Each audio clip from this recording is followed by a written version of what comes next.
What do you got there? Yeah, man. It's, a little, it's nice, man. You know, the posters, these things, we're all the same size. Everyone's the same height. It's perfect for me. You like that, right? Yeah, it's nice. Did you see the new commercial that just came out when you guys are all the cartoon characters? Yeah, doing a little dance. Yeah, all right. You got some swag there. Yeah, I the do. backwards hat. That's dope. I can get down with that. It's amazing what they can do in videos, turn people without swag into having swag. Oh, look at this guy. Look at this guy. Okay. But we are a long ways from Tom's River here. How do you feel? You've done this before. You fought in Abu Dhabi.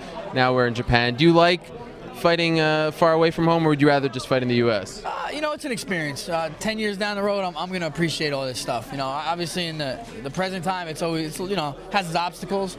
You get over it, though. You know, this stuff doesn't faze me anymore. Now, you came out here on Friday, right? I flew out Friday, got here Saturday, yeah. How are you adjusting? Do you feel like you're on point now? I feel I adjusted right away, you know, I don't know. When it's nighttime, I can sleep. Daytime, I'm up, ready to go. I felt great, I really did. But this fight is actually, I think locally it's going to take place at around like 11 or 12 Sunday. You're not used to fighting at that time, so what are you going to do to get your body ready to peak at that time? Yeah, you know, honestly, we train in the morning. You know, I do a lot of my sparring in the morning, you know, sometimes not 10 o'clock, you know, so it's really not much different. Just have to get up a little early, get my blow in, and then go to the arena. I think once, you know, I grew up wrestling, you know, my whole life, and you have to get up at 6 in the morning sometimes and you know, weigh in and wrestle, you know, that early. So you adjust, man. Once you're in the zone, ready to compete, you forget what time it is. Correct me if I'm wrong here, but it feels like finally, as champion, you no longer have to answer those questions about, you know, the BJ stuff, the Gray stuff. Finally, people have accepted you as champion, and now you're coming in as the big favorite and as the guy to beat. Does it feel different from your last couple of fights, this one? You know, it doesn't. I'm the same in here. You know, I always have my own doubts and my own assurance. So, you know, I feel good. I feel confident. And, you know, whether I'm the underdog or not, that stuff obviously doesn't matter because I've been the underdog in my previous fights and I came out on top. So I don't pay attention to those things. What kind of problems do you think Benson poses as a fighter? You know, he's a big guy. He's athletic, very flexible, and he's, I mean, maybe impossible to submit. So he's got a good pace, good engine. He's got a lot of things. You know, he's very well-rounded. You know, I really can't say he's picked many, you know, holes in his game. Do you see any glaring hole in it? He told us that the hole that he thought in your game, that you leave yourself open. You know, you were rocked by Gray Maynard a few times. That's what he thinks is your biggest hole in terms of striking. Do you have any holes in his game that you'd like to exploit? Yeah, you know, I'll be honest, man. I really don't see many holes. You know, so a lot of that stuff. I don't know if he's fought guys like me, really, per se. You know, he's tried to compare me to Clay a little bit. You know, we move a lot. You know, I think, you know, sometimes you see holes when they happen, and that's how I'm going to have to approach it. How has the media here treated you? You're the big champion coming over from the United States.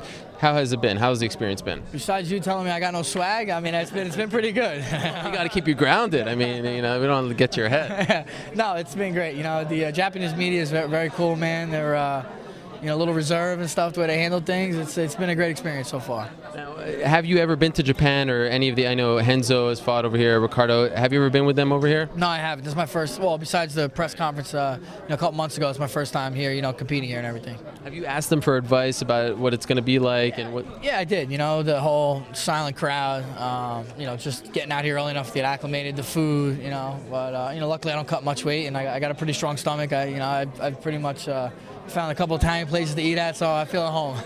How much are you weighing right now? I'm probably 160, you know, maybe a little less. You know, I'm working my way down. You know, that's kind of what I weigh. Yeah, so it's nice. Is the UFC still trying to put that idea in your mind of going down to 145?